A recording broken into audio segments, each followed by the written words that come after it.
हमारे चैनल को सब्सक्राइब करें और बेल आइकन दबाएं।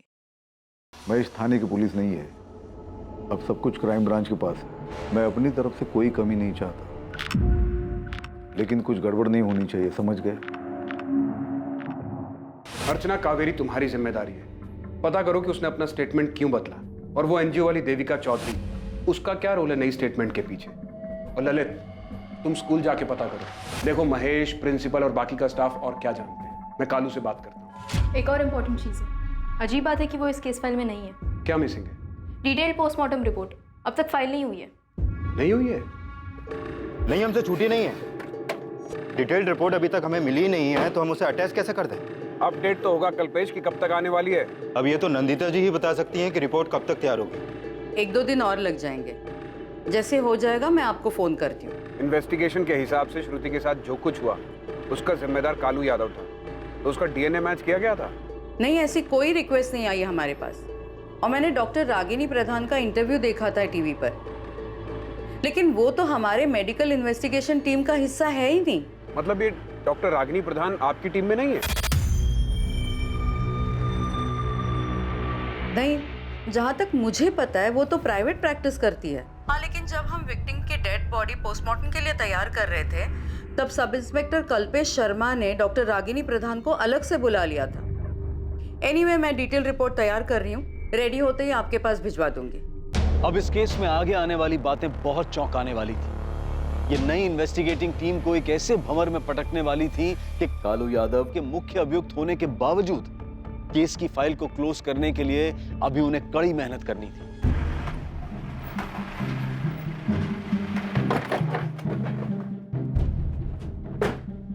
कावेरी में तो हाँ, अर्चना कश्यप, क्राइम ब्रांच से।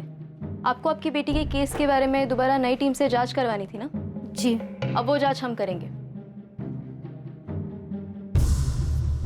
प्रमीला यादव। जी।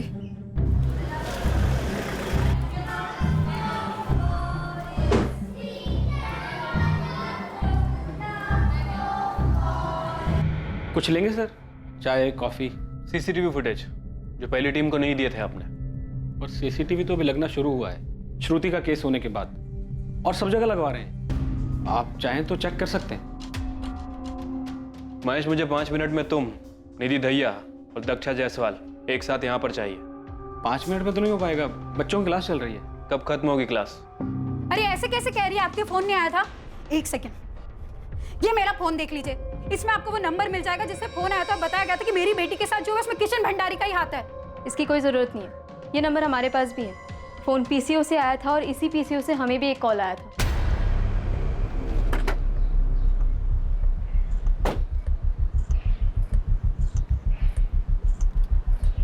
बोलो भाई। Crime branch. पीसीओ है साहब, बहुत लोग फोन करते हैं यहाँ से। लेकिन देखा तो होगा ना तुमने, 2 बार आया था वो। एक बार 20 जुलाई को रात 10:30 बजे एक औरत को फोन किया था। फिर किसने किया है? किसी स्कूल वाले ने ही। और दूसरी बार 25 जुलाई को दोपहर 3:30 बजे मुझे फोन किया था। PSI Lalit speaking, crime branch. आप लोग इस केस पर हो? अब 1 रुपया मिलता है साहब एक फोन का, क्या याद रखो? तो याद होता तो बता देता मैं। देख, कोशिश कर उस आदमी को याद करने के लिए, बहुत ही काम का आदमी है वो हमारे लिए। आप मुझे थोड़ा वक्त दीजिए, मैं कोशिश करता हूँ। अगर 2 बार आया है तो हो सकता है मोहल्ले का ही हो। अगर फिर से देखूंगा तो याद आ जाएगा। लेकिन साहब ये भी तो हो सकता है कि बाहर का हो और सिर्फ फ़ोन करने के लिए यहाँ पे आया।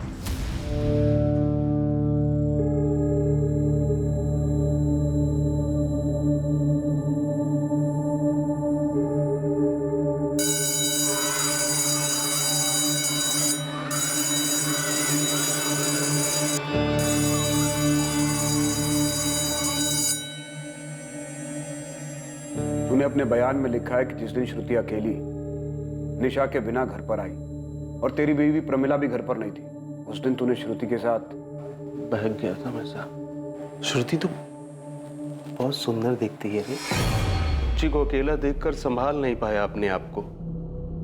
ऐसा नहीं करना चाहता था, लेकिन हो गया।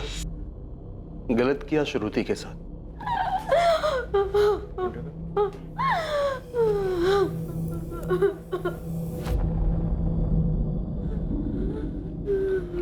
जो हुआ उसे भूल जा बेटा, किसी को बोलना मत। मम्मी पापा को भी नहीं, है ना? समझ गई ना? नहीं तो वो लोग बोलेंगे तू झूठ बोल रही है, और मैं भी ये बोलूंगा कि तू झूठ बोल रही है। तू नहीं बोलेगी ना? मतलब तूने जबरदस्ती की? जी साहब। तो वो चुप क्यों रही? चिल्लाई क्यों नहीं? वो मुंह दबा दिया था। उसकी हालत और खराब हो गई, कब पता चला तुझे? जब पेट दर्द और उल्टी शुरू हुई तो डॉक्टर बन गया। 10 साल की बच्ची को दवा दे दी। कहां से लाया था दवा? एरिया की बाहर की दुकान से। दुकान का नाम याद नहीं। जब श्रुति की मौत की खबर आई तब तो समझ में आ गया होगा कि तूने ही श्रुति को मारा है। पाप हो गया था साहब मुझसे।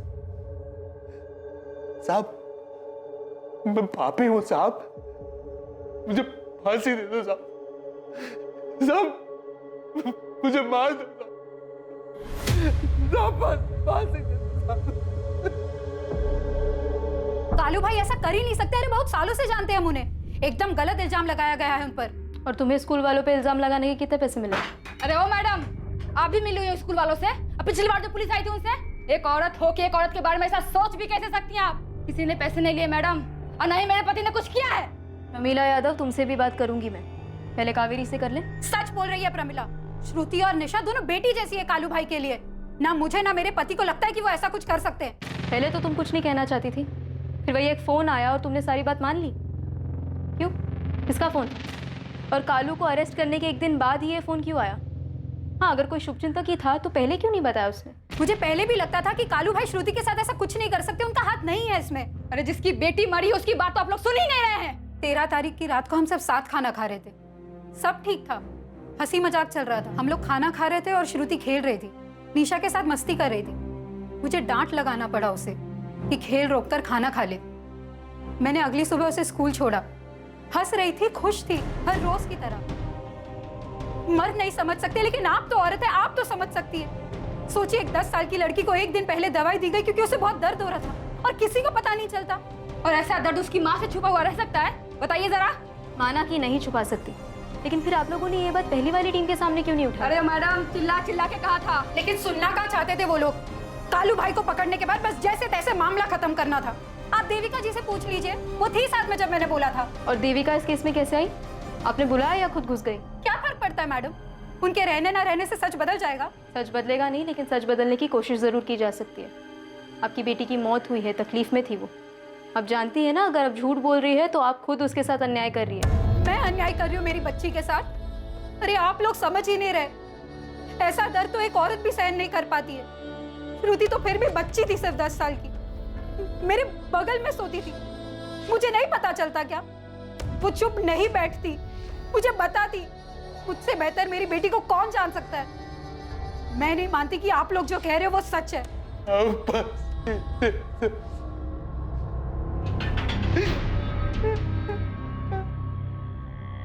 कालू तू सच बोल रहा है? लड़की चिल्लाई नहीं, किसी से कुछ नहीं कहा, सच कह रहा है ना? हाँ साहब, मैं गुनहगार हूँ साहब, हूँ मैं साहब, मुझे मार दो साहब, मुझे फांसी चढ़ा दो साहब, मैंने कर दो साहब। कोई तो सच छुपा रहा है सर, कुछ बड़ा झोले आ। या तो कावेरी और प्रमिला दोनों भर भर के झूठ बोल रहे हैं, या तो फिर कालू को अपनी बलि देने का शौक चढ़ा है। ऐसा कैसे हो सकता है? दोनों पार्टी के बयान अलग हैं। मतलब साफ है कि दोनों में से कोई तो झूठ बोल रहा है। सर, ये दो बाहुबलियों की वर्चस्व की लड़ाई है। कोई आपसी रंजिश हुई होगी इनकी। अब इससे उनको तो कोई फर्क नहीं पड़ेगा, पर बेचारे ये गरीब लोग जरूर पिस जाएंगे इस पैसों के खेल में। त्यागी सर ने ठीक ही कहा था कि बच्चे की लाश पर रंगमंच सजा रखा है इन लोगों ने। कोशिश बेकार है तुम्हारी जगदीश। मैं जानता हूँ देविका चौधरी तुम्हारे कहने पे मेरी बदनामी कर रही है। लड़की की जान चली गई और तुम्हें अपने नाम की पड़ी है भंडारी। उस लड़की के साथ जो दुष्कर्म हुआ है उसका परिणाम तो भुगतना ही होगा। कानून को अपना काम करने दो। कब तक बचाओगे कानून से? जगदीश, ये कानून की पट्टी किसी नौसिखियों को पढ़ाना। मदनलाल भंडारी नाम है मेरा। लाख कोशिश कर लो, मेरा बाल विवाह नहीं कर पाओगे तुम। और इसे चेतावनी समझो या धमकी, अगर तुम नहीं रुके तो मैं शुरू हो जाऊंगा। फिलहाल तो मेरी सलाह मानो भंडारी, और अपने स्कूल को बचाओ। इन क्राइम ब्रांच वालों के हाथ कुछ लग गया ना तो ताला लगा देंगे तुम्हारे स्कूल पर भी और तुम्हारे बेटे की आजादी पर भी। क्यों अस्पताल नहीं गए श्रुति के साथ? मतलब क्या कहना क्या चाहते हैं आप? अरे हमें तो जैसे ही पता चला तुरंत हम उसकी मदद में लग गए थे। तो फिर ये मदद आप लोगों ने आगे तक क्यों नहीं की? हाँ, क्यों सिर्फ 2 मेड के सहारे उस दर्द में कराती हुई बच्ची को छोड़ दिया आपने? निधि जी, आप तो प्रिंसिपल हैं, आपने जिम्मेदारी लेकर क्यों किसी और को नहीं भेजा बच्ची के साथ? उतना खून देखने के बाद कुछ समझ में नहीं आ रहा था, पर फिर भी मैंने डॉक्टर को बुलाया, लेकिन उसे आने में वक्त लगता, इसलिए महेश जी ने तुरंत फैसला लिया और बच्ची को हॉस्पिटल भिजवा दिया। मैंने खुद डीएल मेमोरियल फोन किया और उन्हें बताया ताकि वो पहले से अपनी तैयारी करके रखें। हाँ, और आप लोग यहाँ पर अपनी तैयारी कर लें। देखिए, आप तीनों को एक बात मैं अच्छी तरह से बता दूं, मुझे सिर्फ सच सुनना है। किशन भंडारी ने किया ना ये? वो यहाँ रोज आता था या फिर कभी कभी? सर, किशन जी का स्कूल के मामलों से कुछ लेना देना नहीं होता। मैं नाम लेकर पूछ रहा हूँ, शायद पिछली टीम ने नाम नहीं लिया था। क्या रोल क्या है किशन भंडारी का स्कूल चलाने में? कोई रोल नहीं है। आप भी यही कहेंगी दक्षा जी? मैनेजमेंट के बारे में मुझे कुछ नहीं पता, मैं सिर्फ एक टीचर हूँ यहाँ पर। आप तीनों मेरी एक बात कान खोलकर सुन लीजिए, अपराधी की मदद करना भी अपराध है।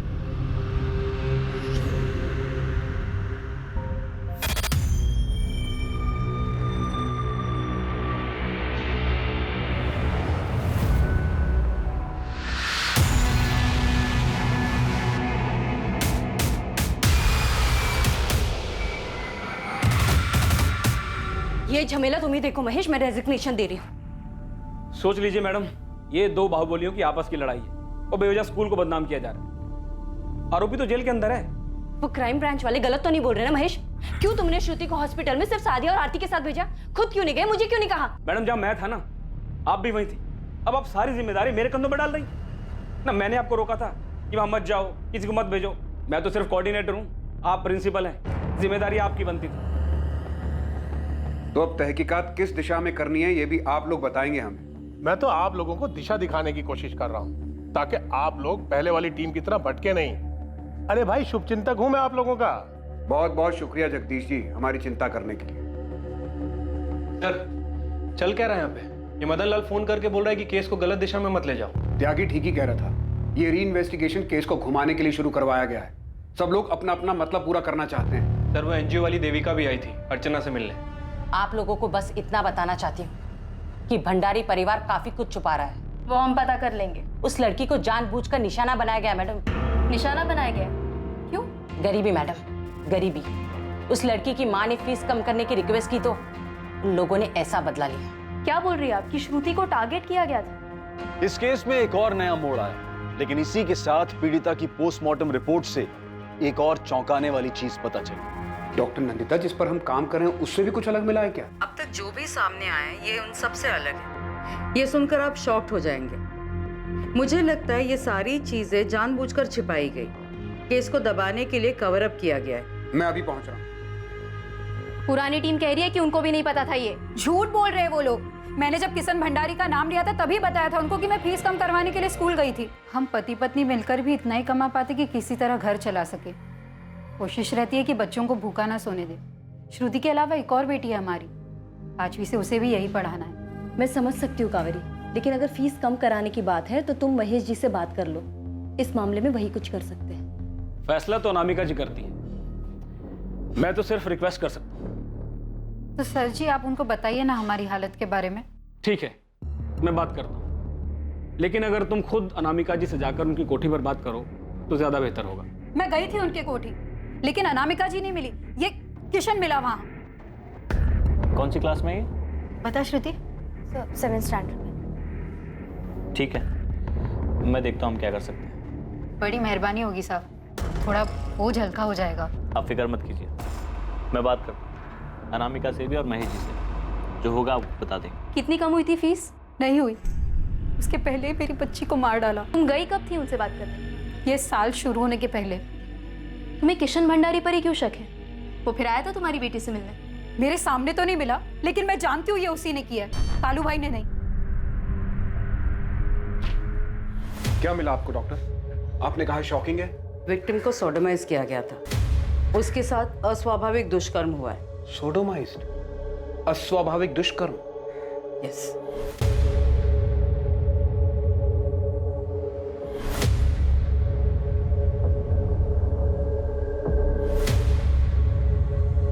पोस्टमार्टम की हमने वीडियो रिकॉर्डिंग की है। इसके अलावा भी एक और चौंकाने वाली बात सामने आई ऑफिसर। विक्टिम की डेड बॉडी से हमें किसी पिल के कोई भी ट्रेसेस नहीं मिले। उसके साथ बहुत बुरी तरह से अस्वाभाविक दुष्कर्म हुआ है, जिसकी वजह से बहुत खून बहा और डेथ हुई। तो फिर ये प्रेगनेंसी वाली बात कहाँ से आ गई? मैं भी हैरान हूँ कि ये अफवाह सामने कैसे आई, जबकि श्रुति के साथ जो कुछ भी हुआ वो अननेचुरल था। वो फिजिकली इमेच्योर थी। फिजिकली इमेच्योर मतलब आप ये बोल रही हैं कि वो पेट से हो ही नहीं सकती? किसी भी हाल में हो नहीं सकती। मुझे ये समझ में नहीं आ रहा कि डॉक्टर रागिनी प्रधान इस नतीजे पर कैसे पहुंची और उन्होंने इन पिल्स का जिक्र कैसे किया। जब मैं पोस्टमार्टम कर रही थी तो मुझे समझ में आ रहा था कि कुछ ना कुछ तो गड़बड़ है। हमने विसेरा और डीएनए प्रिजर्व किया है और अब मैं श्योरिटी के साथ कह सकती हूँ कि विक्टिम प्रेग्नेंट हो ही नहीं सकती।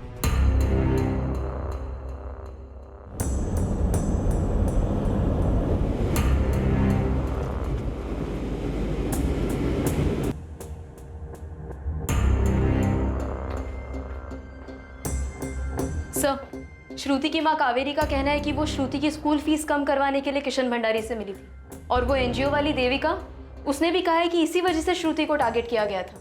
सर, मैंने एफएसएल ऑफिसर आशीष त्रिवेदी से बात की है। सर, आशीष ने श्रुति प्रेग्नेंट थी ही नहीं। सर, उसकी पोस्टमार्टम रिपोर्ट में सामने आया है कि उसके साथ अस्वाभाविक दुष्कर्म किया गया था, इसीलिए उसे ब्लीडिंग हुई और वो फिजिकल इनमैच्योर थी, इसलिए वो प्रेग्नेंट तो हो ही नहीं सकती थी। लेकिन सर, ये थ्योरी इन्वेस्टिगेशन में कहाँ से आई? और अगर ये बात सच है तो फिर अभी तक हम लोग किस पर काम कर रहे थे? सर, अगर ब्लीडिंग अस्वाभाविक दुष्कर्म की वजह से हुई थी तो शायद उसके साथ जो हुआ था वो स्कूल में ही हुआ होगा, और वो भी ब्लीडिंग शुरू होने से थोड़ी देर पहले।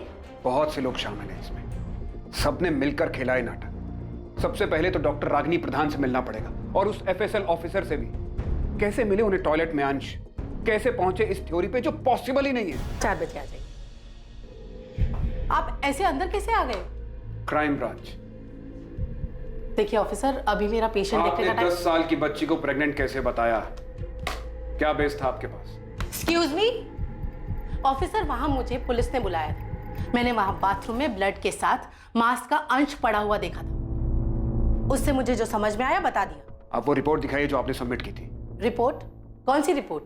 मैंने कोई रिपोर्ट नहीं दी। मैंने पुलिस से सिर्फ इतना कहा था कि इस बात की संभावना है उस बच्ची को पिल्स दिए गए थे, जिसकी वजह से मांस का टुकड़ा बाहर आ गया था। आपने इतने सेंसिटिव केस में संभावनाओं पे थ्योरी खड़ी कर दी। इसका दोष आप मुझे मत दीजिए ऑफिसर। मैंने सिर्फ पहली नजर में दिखने वाली बात कही थी, ये नहीं कहा था कि ऐसा ही हुआ होगा। हाँ, बल्कि ये जरूर कहा था कि वो लोग पोस्टमार्टम की रिपोर्ट ही माने, वही काम आई। देखिए ऑफिसर, मुझे वहां पुलिस ने बुलाया था और मेरे एक्सपीरियंस से जो मुझे समझ में आया वो मैंने बता दिया। और आपने कभी सोचा है कि आपकी ये रिपोर्ट भी गलत हो सकती है? आपके पोस्टमार्टम के डॉक्टर्स भी बिकाऊ हो सकते हैं। आखिरकार 2 बाहुबलियों के बीच की लड़ाई है और इससे ज्यादा सवाल अगर आपको पूछने हैं तो अपने डिपार्टमेंट वालों से पूछिए, पिछली टीम के लोगों से पूछिए। ये देखो, जहां से ब्लड सैंपल्स मिले वहां भी कुछ नहीं था। आशीष, मैं उस अंश की बात कर रहा हूँ, टॉयलेट में था वो। नहीं के बराबर था वो। हमें जहां पर बताया गया था हमने हर जगह पर चेक किया, क्लासरूम, टॉयलेट और जहां पर भी खून था।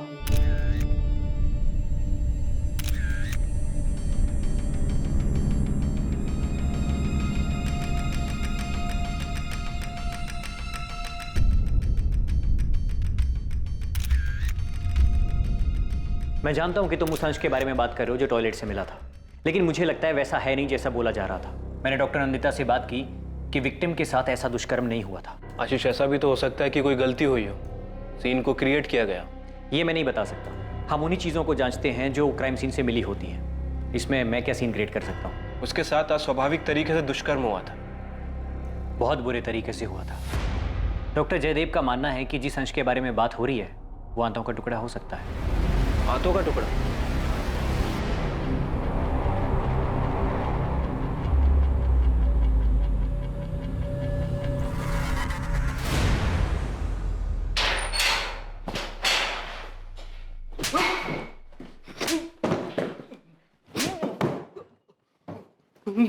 सच उगलवाने के लिए मैंने बहुत क्रिमिनल्स की हड्डी तोड़ी है, लेकिन पहली बार झूठा इल्जाम अपने सर पर लेने वाले को पीट रहा हूं मैं।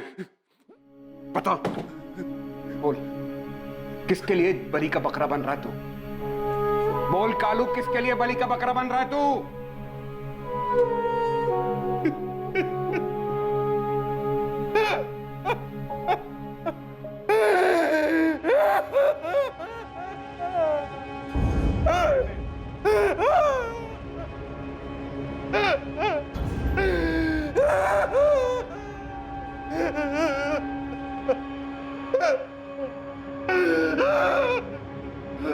पानी पी।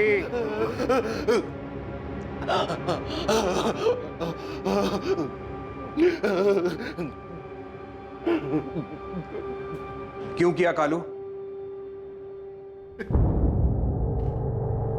किसके लिए? किसके लिए साहब? किसके लिए?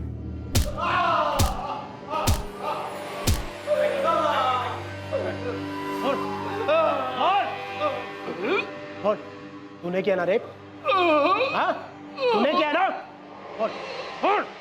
साहब, पहले वाले साहब दिन रात मारते थे, ऐसा लिटा के, पता नहीं कैसे कैसे साहब कहाँ मारा है साहब, हम दिखा भी नहीं सकते आपको। वो बड़े साहब ने मुझे बताया कि मैंने क्या किया, तोते के जैसे रटा दिया। किसी ने भी नहीं सोचा कि उस बच्ची को मैं बहुत ज्यादा प्यार करता था, अपनी बेटी के जैसे। मेरी बात किसी ने नहीं मानी, किसी ने नहीं मानी साहब। लेकिन मैंने तो नहीं मारा तुझे, आराम से पूछा था, फिर सच क्यों नहीं बोला तू? वो साहब लोग भी आते थे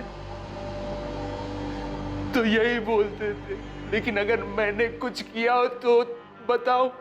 वो पूछते थे फिर मारते थे, पूछते थे फिर मारते थे। परेशान हो गया था, मैंने तो उम्मीद छोड़ दी, इसीलिए वही आपसे बता दिया साहब। और अब बाहर जाके मैं करूंगा भी क्या? दुनिया की नजरों में हजारों सवाल होंगे, सब बलात्कारी कहेंगे मुझे, अपनी बेटी का ही बलात्कार। अपने घर वालों से कैसे नजर मिलाऊंगा साहब? उम्मीद मत छोड़ कालू। श्रुति की मां कावेरी ने भी यकीन नहीं किया कि तू ऐसा कुछ कर सकता है। तुझे पकड़ा तो उन लोगों ने हंगामा कर दिया।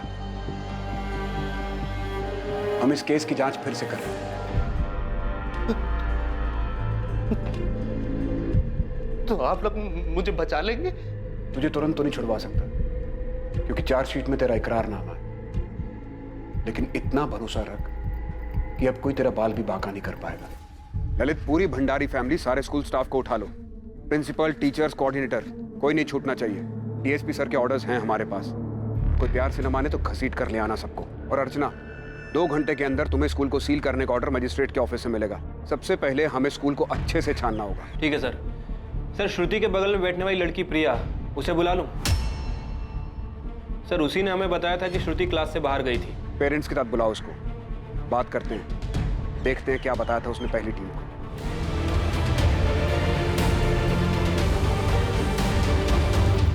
मेरी तरफ इशारा कर रहे हो माथुर? इशारा नहीं कर रहा हूं त्यागी, सीधे सीधे पूछ रहा हूं। इस केस में तुमने अपराधियों के साथ मिलकर काम किया? जो मुंह में आए बको मत, सोच समझ कर बोलो। हमने वही किया जो इन्वेस्टिगेशन में पता चला। और ये पोस्टमार्टम की रिपोर्ट तो अभी आई है ना? क्या अब तक हम हाथ पर हाथ धरकर बैठे रहते? खेल खेल रहे हैं ये लोग। तुम क्यों चिढ़ रहे हो कल्पेश? तुम्हारा खेल बिगड़ गया इसके लिए? मिली भगत सामने आ गई सबकी। अब ये भी बता दो कि डॉक्टर रागिनी प्रधान कहां से आ गई इसमें?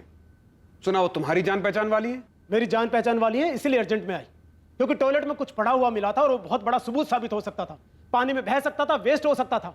ऑन द स्पॉट डिसीजन लेना था, एक्सपर्ट की जरूरत थी, इसलिए डॉक्टर रागिनी प्रधान को बुलाया। समझ में आया? असली रिपोर्ट को साफ करने की पूरी तैयारी कर ली थी तुमने। किसके कहने पे किया ये सब? रिपोर्ट में और क्या क्या बदला सबने मिलकर? त्यागी, उस बच्ची को सोडोमाइज्ड किया गया था। फिजिकली इमैच्योर थी वो बच्ची। कैसे दबाई ये बात? बाहुबली लोगों का आते हैं इन सब में। अगर उन्हें कुछ दबाना ही है तो वो पोस्टमार्टम रिपोर्ट भी तो बदल सकते हैं। मैंने पहले बताया था माथुर, रंगमंच सजाया गया बच्ची की लाश पर। यह केस उतना आसान है नहीं जितना दिखाई देता है। आग का कुआं है, जितनी गहराई में उतरोगे उतने जलोगे। बचोगे तो तुम भी नहीं त्यागी, क्योंकि तुम भी इसी रंगमंच का हिस्सा हो। सच्चाई को तो मैं खोद निकालूंगा, चाहे तुमने उसे कितने गहरे में क्यों ना दबा के रखा हो। और एक रिपोर्ट और बनेगी कि कैसे वर्दी पहन के तुम लोग अपराधियों के साथ जाकर मिल गए। ठीक है, हमने अपना काम किया, तुम अपना काम करो, लेकिन एक बात याद रखना, हम और तुम उन लोगों में से नहीं हैं। हम लकीर के इस तरफ हैं। नहीं त्यागी, मैं तुम्हारे हम में शामिल नहीं, मैं तुम्हारी तरफ नहीं। गलत दिशा में जा रहे हो ऑफिसर, गलती कर रहे हो तुम। गलती तो अब सुधारिए भंडारी जी। अब समझ में आया कि आपने केस को किस दिशा में भटकाया था। सर मेरी बात सुनिए। आप लोग जगदीश पाल के बहकावे में आ रहे हैं। वही मास्टरमाइंड है इस सब फसाद का। पता कीजिए आप, वो पोस्टमार्टम रिपोर्ट में उसी ने हेराफेरी करवाया। वो सब हम पता कर लेंगे, लेकिन अभी तू बताएगा कि तूने क्या हेराफेरी की है। चल। सर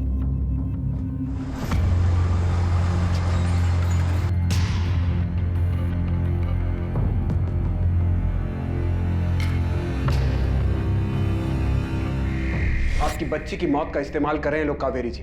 आप सही थी, बहुत बुरा हुआ है आपकी बच्ची के साथ, लेकिन वो नहीं हुआ जो हमें बताया गया है। मतलब कालू भाई ने कुछ नहीं किया ना? नहीं, स्कूल में से किसी ने किया है। किसने? किशन भंडारी ने किया।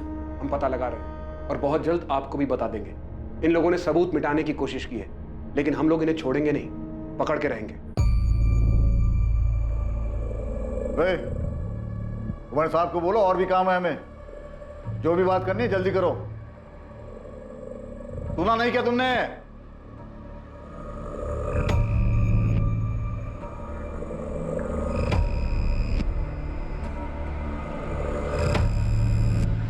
प्रिया, क्या देखा था आपने?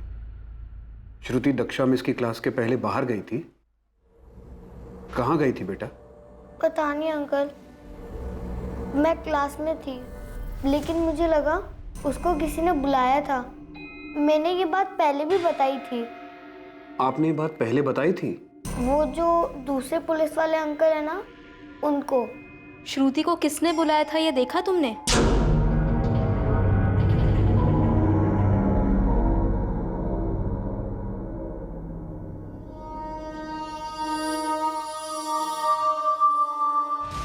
कौन था वो प्रिया?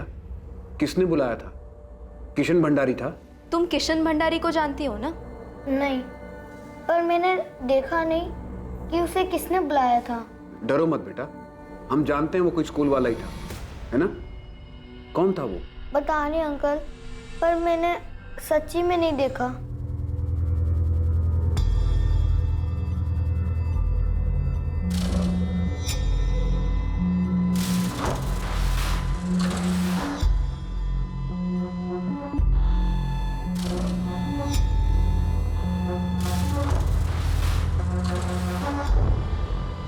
यहाँ से बाहर आई होगी।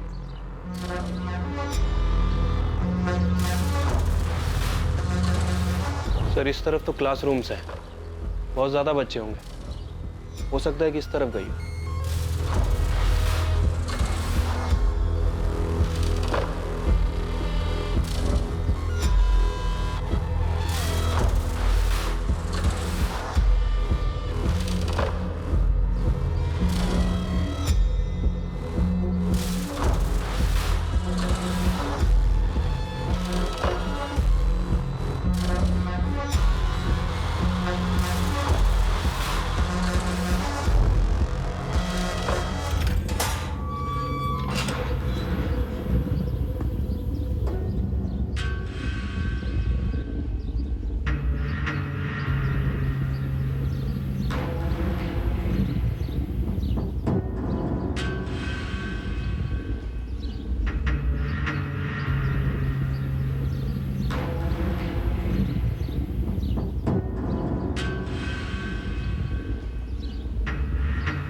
ये क्या है? साहब स्टोर रूम है। ताला क्यों लगा स्टोर रूम में? साहब चाबी हमारे पास नहीं। जल्दी लेकर आओ। ललित, स्कूल में कुछ हुआ और किसी को पता ही ना चले, ऐसा तो नहीं हो सकता। सर बच्चों को पता नहीं चला एक बात समझ में आती है, लेकिन यहाँ स्कूल में हर आदमी बच्चा बनने की कोशिश कर रहा है। तो मुझे लगता है कि स्कूल में जो भी हुआ है, ये प्रिंसिपल और ये महेश ये हमसे मिलकर छुपा रहे हैं। 14 जुलाई को लगभग 10:20 पे श्रुति क्लास से बाहर गई और लगभग 11:05 तक वापस आ गई। किसने बुलाया था उसे? किशन भंडारी ने या आप में से किसी एक ने निधि जी? मैडम हम कुछ नहीं जानते। किशन जी का स्कूल के मामलों से कुछ लेना देना नहीं, तो वो स्कूल क्यों आएंगे? तुमसे पूछा मैंने, तुम्हारी शक्ल से ही झूठ टपक रहा है, तुम चुप रहो। निधि जी आप बताइए, क्या वो किशन था? मुझे नहीं पता, मैं अपने ऑफिस में थी, अगर वो आया भी होगा तो मुझसे नहीं मिला। आपसे मिला नहीं है, आप अपनी नौकरी बचाने के लिए उसे बचा रही हैं? अरे नहीं चाहिए ऐसी नौकरी, वैसे मैं ये नौकरी छोड़ रही थी, परेशान हो गई जवाब देते देते। बच्ची की जान चली गई, आपके स्कूल में सोडोमाइज किया गया उसे, और आप परेशान हो रही है जवाब देते देते। क्यों? क्योंकि आपसे स्कूल मालिक के फैमिली के बारे में पूछा जा रहा है? क्योंकि मुझे सच में नहीं पता, लेकिन शायद इस महेश को पता है, कुछ छुपा रहा है। मैंने इससे पहले भी कहा कि अगर कुछ भी पता है तो बता दे, लेकिन कुछ बता ही नहीं रहा है। मुझे समझ नहीं आ रहा कि मुझे क्यों घसीटा जा रहा है इस सब में। अरे जो कुछ हुआ ही नहीं तो कैसे बोल दूं? मैडम उस दिन किशन जी स्कूल आए ही नहीं थे। किशन नहीं तो कौन था? क्या वो तुम थे? तुमने बुलाया था श्रुति को क्लास से? अरे कैसी बातें कर रही हैं आप? मैं उस छोटी बच्ची के साथ ये सब करूंगा? उसके पड़ोसी कालू का काम है ये, और पहले वाली पुलिस उसे पकड़ भी चुकी है। पता नहीं अब आप लोग उसे बचाने की कोशिश क्यों कर रहे हैं?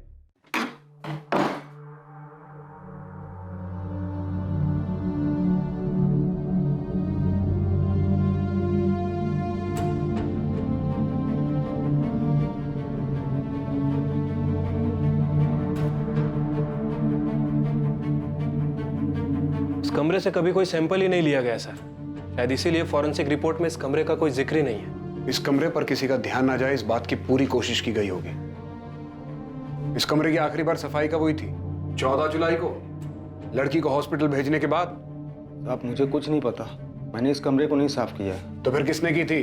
पता नहीं साहब, यहाँ ताला लगा हुआ था। जो अब तेरी जबान पे लगा है। देख हरी, हम जानते तुझे सब पता है। उस बच्ची को इसी कमरे में लाया गया था ना? मैं सच बोल रहा हूँ साहब, मुझे कुछ नहीं पता है, मेरा यकीन कीजिए साहब।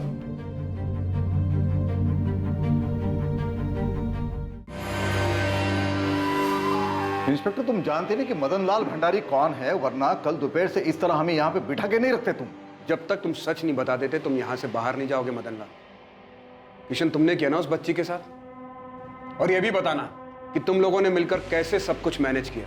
हमारा दिमाग तो सही है इंस्पेक्टर। किशन लाल भंडारी, उस बच्चे को कहाँ बुलाया तूने? स्टोर रूम में ना? क्यों फर्जी कहानी बना रहे हैं आप लोग?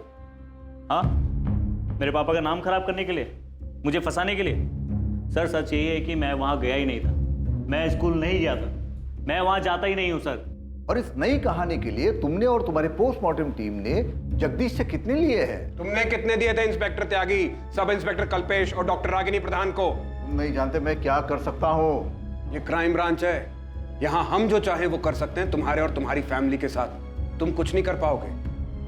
नामिका भंडारी, माना किशन भाई है तुम्हारा, लेकिन इसने 10 साल की छोटी सी बच्ची के साथ हैवान जैसा सलूक किया है। फिर क्यों बचा रही है इसे? कुछ नहीं किया है मेरे भाई ने। इंस्पेक्टर तुम जब तक तुमसे ना पूछूं चुप रहो।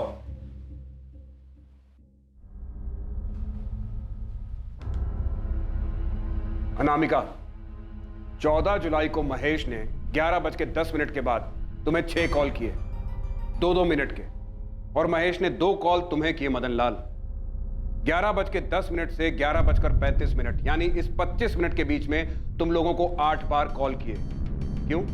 ये इंसिडेंट हमारे स्कूल में हुआ, इमरजेंसी सिचुएशन थी, और किसी कॉल करते? मैं भी नहीं बता रहा। इमरजेंसी तो थी, किशन की गंदगी जो समेटनी थी तुम लोगों को। मदन लाल और अनामिका को तुम पल पल की खबर देते रहे महेश, और महेश तुम लोगों से पूछ रहा था कि आगे क्या करना है, कैसे करना है, कैसे किशन को बचाना है। जबकि श्रुति की मां को तुमने 11:45 पर कॉल किया, उसे हॉस्पिटल भेजने के बाद, और उसके बाद इंस्पेक्टर त्यागी और सब इंस्पेक्टर कल्पेश को कॉल किए गए। ये रहे सारे कॉल रिकॉर्ड्स। इन कॉल रिकॉर्ड से कुछ नहीं साबित कर पाओगे तुम इंस्पेक्टर, ये सारे इस केस से ही जुड़े हैं। मैं उस स्कूल का मालिक हूं, तो जाहिर है कि महेश इमरजेंसी में मुझे ही कॉल करेगा ये गाइडेंस लेने के लिए कि आगे क्या करना है, कैसे करना है, कैसे चीजों को रफा दफा करना है। कुछ नहीं कर पाओगे तुम, कुछ भी नहीं साबित कर पाओगे तुम। भूल है तुम्हारी, किशन ने खून किया है, सबूत तो हम ढूंढ लेंगे। मेडिकल नहीं हुआ ना तेरा? चल तेरा मेडिकल करवाते हैं, देखते हैं अब कैसे बचेगा तू। सब बेवजह टाइम वेस्ट कर रहे हैं आप लोग। इन सब का अरेस्ट पुलिस डायरी में नोट कर लेना, ताकि रिकॉर्ड रहे कि एक्शन हुआ था। मेरा फोन लाओ। सर यहाँ फोन देना अलाउड नहीं है। तो जाके इंस्पेक्टर त्यागी तक मेरा एक मैसेज पहुंचा दो। सर यहाँ मैसेज देना भी अलाउड नहीं है। अर्चना, इनकी एकता में फूट डालो। मुझे लगता है इनमें कमजोर कड़ी महेश है, वो सब जानता है और टूट भी सकता है। उससे कहो कि सब सच बता देगा तो बच जाएगा। जी सर, लेकिन क्या आपको लगता है कि हमारी मेडिकल काम आएगी? सिर्फ मेडिकल से काम नहीं चलेगा, इन्वेस्टिगेशन में बहुत गड़बड़ है। हमें कोई स्ट्रॉन्ग गवाह चाहिए। इससे काम नहीं बनेगा। लेकिन डॉक्टर नंदिता, उसने जबरदस्ती किया था बच्ची के साथ, तो उसके प्राइवेट पार्ट पर इंजरीज आई होंगी। बिल्कुल आई होगी, पर आज की तारीख देख रहे हैं आप। इंसिडेंट 14 जुलाई को हुआ था, अच्छा खासा टाइम बीत चुका है। गलती तो हुई है। पहली वाली टीम ने पब्लिक प्रेशर में आके उसे कस्टडी में तो लिया, लेकिन किशन का मेडिकल नहीं कराया, वरना सच कब का सामने आ जाता। श्रुति की बॉडी से आप लोगों को कोई डीएनए, कोई सेमेन कुछ मिला? कैसे मिलता माथुर, बहुत खून बह चुका था, और ऊपर से वो 2 मेड्स, उन्होंने सफाई में कोई कसर नहीं छोड़ी थी। अब हमें भी कोई कसर नहीं छोड़नी चाहिए। ये लोग इतनी आसानी से मुंह खोलने वाले नहीं है। खेल खेला इन्होंने, हम भी खेल खेलेंगे। वो महेश ही, अर्चना, हमें जो चाहिए वो महेश ही दे सकता है। महेश को ऑफर दो कि सरकारी गवाह बन जाए, उस सब कुछ बता दे तो बच जाएगा। सिर्फ यही एक तरीका है। हमें किशन को पकड़ने के लिए कुछ स्ट्रॉन्ग सबूत चाहिए। केस में हुई गड़बड़ असली मुजरिम को बाहर जाने का रास्ता देने के लिए की गई लग रही थी। लगातार इंटेरोगेशन के बाद भी संदिग्धों की चुप्पी असली आरोपी और पुलिस के बीच दीवार बनकर खड़ी थी। महेश चतुर्वेदी, जो शायद इकलौता ऐसा इंसान था जिसे इस अपराध के बारे में सारी जानकारी है, वो अपनी जुबान से टस से मस नहीं हो रहा था और किसी भी हालत में कुछ भी बताने के लिए तैयार नहीं था। किशन भंडारी के मेडिकल से भी कुछ मिलने की आस बहुत कम थी।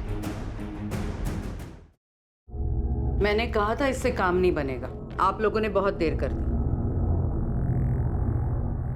किया तो उसी ने है, जमकर कूटेंगे तो मान भी लेगा। तो कोर्ट में पलट जाएगा, तब क्या करेंगे आप?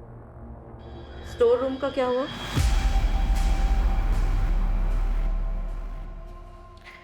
कहां से लेकर आऊं मैं कुछ ललित? बहुत देर हो गई है, कुछ नहीं मिलेगा। कोशिश करो आशीष, जो भी हुआ इसी कमरे में हुआ है। हुआ होगा, लेकिन कोई हमें यहाँ लेकर नहीं आया, वरना सफाई होने के बाद भी मैं कुछ न कुछ तो निकाल ही लेता। लेकिन अब कुछ नहीं हो सकता।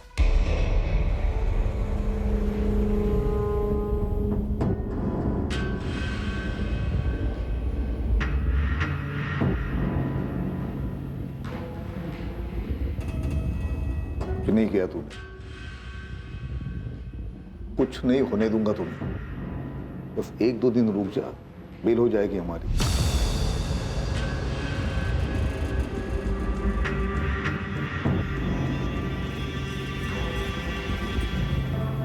सर, कल रात भी उस महेश की पलक को एक बार भी झपकने नहीं दिया, लेकिन अभी तक कुछ बोला नहीं है उसने। स्टोर रूम से कुछ नहीं मिला? नहीं सर, फॉरेंसिक ने 6 घंटे मेहनत की, लेकिन।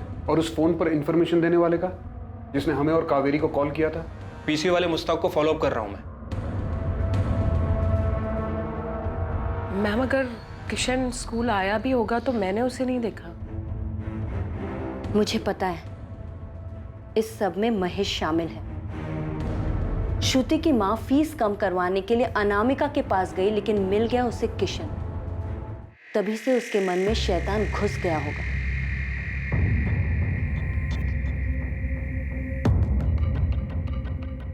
हमने भले ही उसे नहीं देखा, लेकिन किशन स्कूल जरूर आया होगा। क्राइम ब्रांच वाले बोल रहे हैं कि जो कुछ भी हुआ है वो स्कूल के स्टोर रूम में हुआ है। केस को किसी नतीजे पर पहुंचाने के लिए एक मजबूत सबूत की जरूरत थी, जिससे यह साबित हो सके कि किशन ही असली आरोपी है। जिस सबूत की जरूरत थी वो था तो, पर नजर नहीं आ रहा था। लेकिन अब आरोपी बहुत देर तक बचने वाला नहीं था। ये ड्रेस तो आप पहले ही देख चुके हैं, इसमें सिर्फ खून है। डॉक्टर नंदिता, हॉस्पिटल आते वक्त श्रुति ने ये ड्रेस पहना था? हाँ, इसी में आई थी वो। कैसे? क्योंकि क्राइम के वक्त तो उसने कुछ और पहना था। नहीं, ये कपड़े नहीं थे। ये ड्रेस लाने के पैसे तो मैंने दिए थे, लेकिन श्रुति ने स्कूल यूनिफॉर्म पहना था। स्कूल यूनिफॉर्म इतना खून खून हो गया कि हमने उसके कपड़े चेंज किए थे। बच्चे का पूरा यूनिफॉर्म, सारा कपड़ा खून खून हो गया है। तो एक काम कर, ये पैसे पकड़ और दूसरे कपड़े ले। तो फिर स्कूल यूनिफॉर्म कहाँ है? मुझे नहीं पता सर। क्या बोल रहे हो कल्पेश? दिया ही नहीं? हाँ सर, यूनिफॉर्म दिया ही नहीं था हमें। दिया नहीं था, डिस्ट्रॉय कर दिया त्यागी। लिमिट में रहो माथुर, ज्यादा हो रहा है। अगर ऐसा हुआ ना त्यागी, तो मैं भूल जाऊंगा कौन वर्दी वाला और कौन नहीं। सबूत मिटाने का चार्ज सब पर लगेगा। हमें यूनिफॉर्म कभी मिली ही नहीं। और अगर यूनिफॉर्म डिस्ट्रॉय हुई भी है ना तो उस महेश ने की होगी, जाकर उससे बात करो। हमने अपना काम ठीक से किया, हम पे कीचड़ मत उछालो। महेश, श्रुति की स्कूल यूनिफॉर्म कहाँ है? स्कूल यूनिफॉर्म मुझे नहीं पता। देख महेश, अब तक जितना तोड़ा है ना वो सिर्फ ट्रेलर था, समझा? यूनिफॉर्म सच में कहा मुझे नहीं पता। अफरा तफरी का माहौल था, कहाँ गया मुझे क्या पता। सर यूनिफॉर्म मिल सकता है।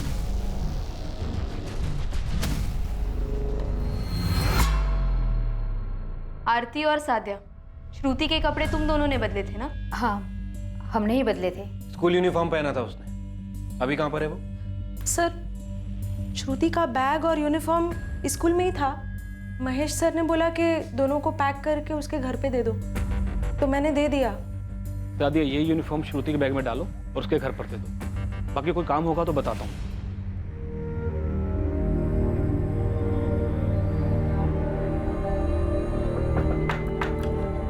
कावेरी बहन, ये श्रुति का बैग, कपड़े भी है इसमें।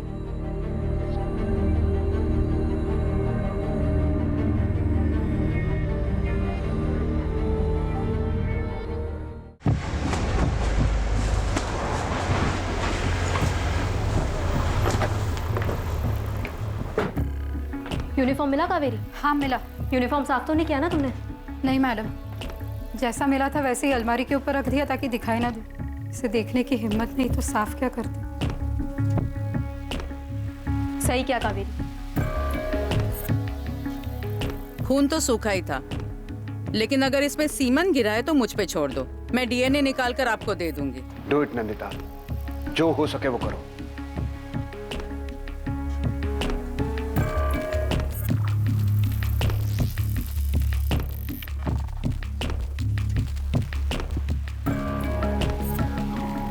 बड़ी भूल हो गई किशन जी।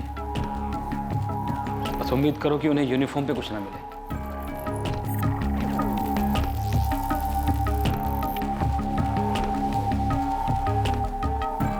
श्रुति, हाँ वो 7th क्लास में है ना, उसकी माँ को फीस कम करवाना था उसका। हाँ जानता हूँ। हाँ तो लेके आ उसको, मैं बात करता हूँ। ठीक है, बुलाता हूँ। हाँ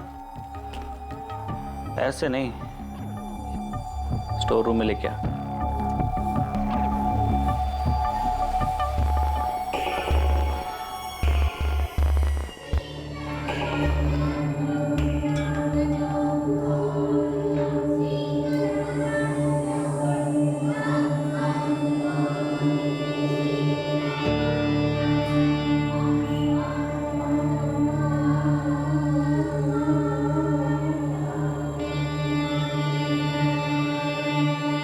किशन जी आए बेटा, तुम्हारी फीस कम कर देंगे। चलो बात कर लेते हैं। सब कुछ बताना अपने बारे में अच्छे से, जो जो भी पूछे सब बताना और घबराना मत, ठीक है?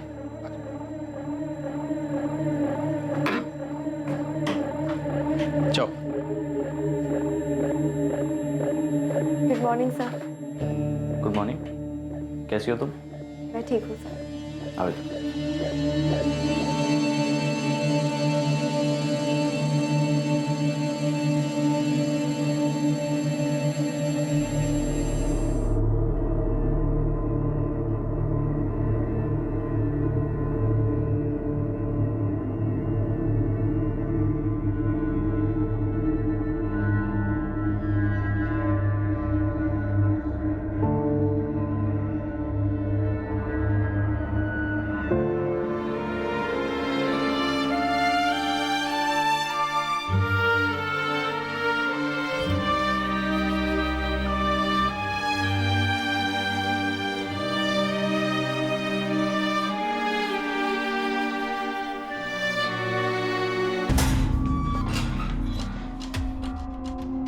चल तेरा टाइम पूरा हो गया, उठ। अरे उठ, चल।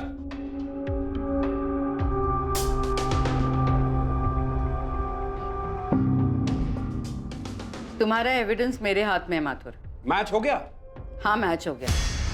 श्रुति के कपड़ों से जो सीमन मिला था वो किशन भंडारी के डीएनए से मैच हो गया। मिल गया, उसी कमीने ने किया है। साइंटिफिक एविडेंस मिला है सर, इससे बेटर और क्या होगा। अब इस महेश और किशन को तबीयत से तोड़ते हैं और उसके बाद इन्हीं से क्राइम सीन रिक्रिएट करवाते हैं। ठीक है, करवाओ। किशन भंडारी पर आईपीसी की धारा 377 अप्राकृतिक रूप से यौन संबंध बनाने के लिए, धारा 302 हत्या के लिए और महेश चतुर्वेदी पर धारा 304 गैर इरादतन हत्या के लिए और धारा 202 अपराध की जानकारी छुपाने के चार्जेस लगाए गए। किशन भंडारी के पिता मोहनलाल भंडारी पर आईपीसी की धारा 109 अपराध करने को उकसाने के लिए और धारा 201 सबूतों से छेड़छाड़ के चार्जेस लगाए गए। पुलिस की पहली जांच टीम को सस्पेंड कर दिया गया और अपना कर्तव्य सही तरह से ना निभाने के कारण उनके खिलाफ जांच के आदेश दिए गए। कालू यादव को उस पर लगे सभी आरोपों से बाइज्जत बरी कर दिया गया।